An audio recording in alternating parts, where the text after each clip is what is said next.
女生爱漂亮，都会用面膜，但您知道吗？面膜也可以变成艺术品哦。今天感动时刻，我们要带您看到的是客籍艺术家徐威慧，他就把面膜加上了所谓的硬化剂，然后做成一件又一件特色十足的装置艺术品。他利用面膜艺术，发挥了客家女性柔中带刚的坚韧精神。当然，想象力十足的他，也让大家感受到客家文化的多样性。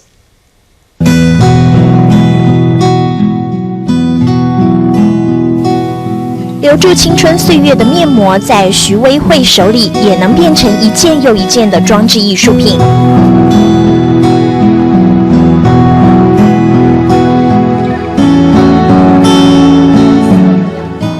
面膜也能变装，可以变成各种配件，也可以变成洋装。用丰富的想象力告诉大家，洋装和面膜一样，代表的也是虚伪的包装。看起来好像蕾丝的一个洋装，可实际上你看仔细看，它这边就是有一个在呐喊的脸，就是在这样子美丽的外表之下，其实潜藏着一种不同的情绪，焦虑的情绪在里面。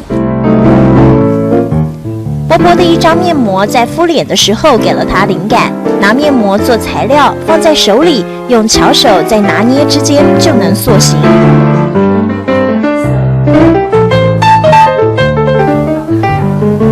徐威慧出身龙潭的客家庄，有着客家女性坚韧的精神，几千片的面膜靠着细心和耐心，完成了上百件的作品。像我就是一片一片的去染色，然后去做那个弧度，然后让它干，一个个这样子干。我制作的过程跟创作的那个精神，有客家女性的特质在里面。长枪长这样子，有枪了。连阳刚味十足的各种枪支也用面膜当主角，用粉红色做成的武器代表女性的魅力，也能致命。也有点像是要表达一种外柔内刚的一种特质。它看起来也是软软的布去做的，然后有微笑的表情，但是它实际上它就是一个武器的一个造型。外柔内刚就像客家女性的特质，也像徐威慧给人的印象。每张面膜经过剪裁跟彩妆，都拥有生动的表情。我觉得它面膜跟面具有异曲同工之妙，它背面有个表情。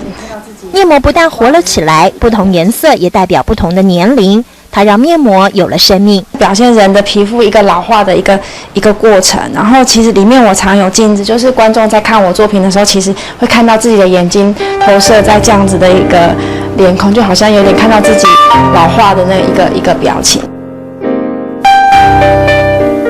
徐威慧是美国克连布鲁克艺术学院硕士毕业，带着客家思维创作，才30出头就已经举办50次以上的展览。徐威慧不但让客家艺术走入现代，也不断地自我检视，要让自己的作品一次比一次更完美。青春岁月的延续，装置艺术的挥洒，徐威慧用面膜完美连结。再以客家女性的外柔内刚诠释现代女性的返璞归真。艺术殿堂50次的登场，展演客家女力的感动时刻。